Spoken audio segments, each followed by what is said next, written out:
정의기억연대 이사장 출신인 더불어시민당의 윤미향 당선인이 스튜디오에 나와 있습니다.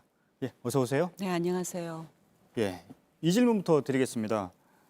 이용수 할머니는 성금이나 기금이 할머니들을 위해 쓰인 적이 없다 이렇게 주장을 하셨습니다. 그리고 그 이후에 공개된 기부금 사용 내역을 놓고도 예상보다 할머니들께 쓴 돈은 많지가 않다 이런 지적이 있거든요. 네. 여기에 대해서는 어떻게 답하시겠습니까?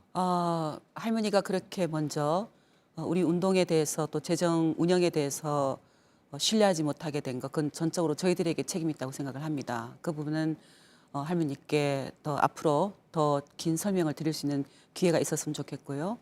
무엇보다도 우리 단체는 일본군 성노예제 문제 해결, 그리고 그것을 통해서 피해자들의 명예와 인권을 회복하고 나아가서는 전시 성폭력 피해 재발을 방지한다는 목적으로 설립된 재단이에요.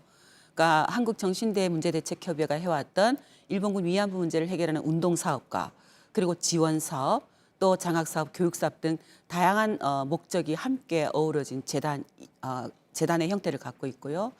그래서 피해자들에게 모든 기부금을 현금 지급이라든가 물품 지급으로 할 수는 없는 상황이고, 그 목적에 따라서 저희는 기부금을 모집하고 또 그 목적에 따라서 쓰고 보고하고 하는 그런 방식을 갖고 있습니다. 그러니까 피해자를 직접 지원하는 것도 일정 정도 있지만 사실은 피해자들의 명예와 인권 회복을 위한 여러 가지 다양한 사업도 큰 범주에서는 저희들은 피해자 지원 사업이다라고 보고 있어요. 예, 알겠습니다. 회계 처리와 관련해서요. 국세청이 회계 오류를 바로잡으라 이런 입장을 내놨거든요. 더 투명하고 성실하게 사용처를 밝혔어야 한다 이런 지적도 나오고 있는데 여기에 대해서는 어떻게 생각하십니까? 기부금품 그 모집 허가에 따라서 저희가 모금을 하고 이제 그 보고를 하면서 지금 돌고 있는 의혹들, 예를 들면 앞에 브리핑하셨던 것처럼 맥주집에 뭐가 이렇게 많이 되었는가, 이런 것들에 대해서 저희가 조금 더 명확하게 세부적으로 구분해서 보고하고 하는 것은 필요했다고 생각을 합니다. 그런 것은 앞으로도 또 반영을 하면 될 것 같고요. 마찬가지로 국세청에서 아직 우리에게 뭔가 특별한 공문은 안 왔다고 그래요, 단체에.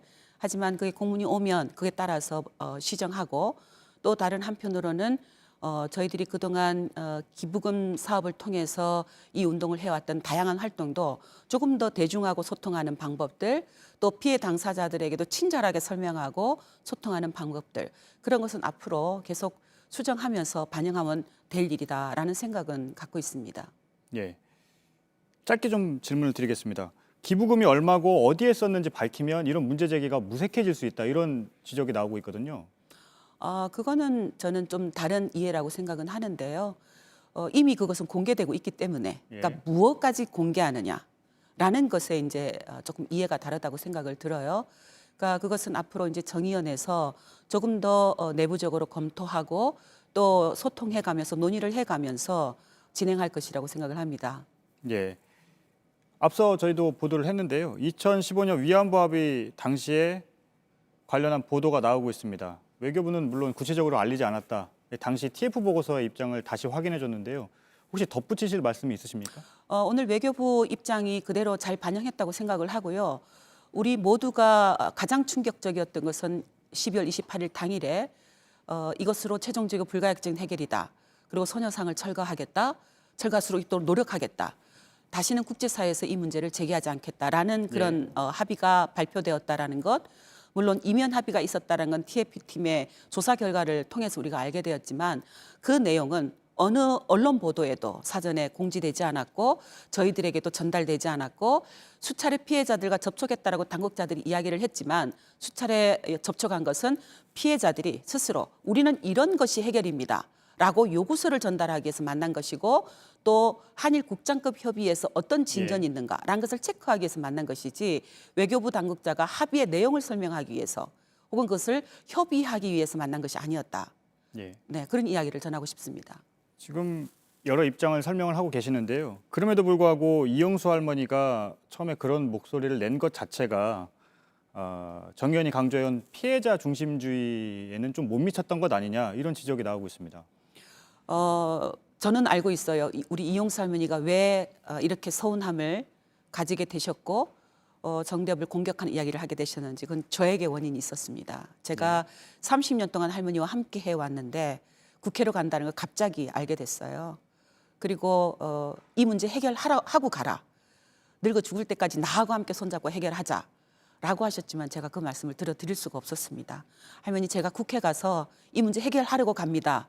라는 말씀을 드렸었지만 할머니가 그걸 신뢰를 하지 못하셨어요. 그 신뢰를 하지 못하게 했던 제 책임이라고 생각을 하고요.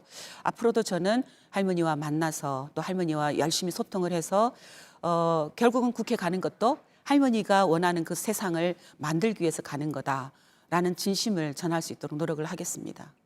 알겠습니다. 이 자리에 나오셨기 때문에요. 이 질문을 안 드릴 수가 없는데요. 윤 당선인 개인과 관련한 의혹입니다. 그중에 이제 따님의 유학 비용 의혹이 있거든요. 이 부분에 대해서는 어떻게 설명하시겠습니까? 사실은 저는 이 운동을 하느라고 딸이 100일도 되기 전에 친정에 맡기고 살았어요. 고등학교 때까지도 밥 한 번 해주지 못했습니다. 그런데 딸의 꿈은 어릴 때부터 피아니스트가 되는 꿈이었고 그 꿈을 이루기 위해서 공부를 열심히 했고요. 예. 그리고 시카고에 있는 한 대학의 전액 장학금으로 1년 동안 유학을 준비하기 위한 자기가 하고 싶은 피아니스트가 되기 위해서 장학금을 스스로 찾아서 해서 공부를 하고 정말 그 결과 UCLA 대학원에 입학이 허가가 나요. 예. 그런데 그때 마침 저희 가족에게 아픈 역사가 있는데요.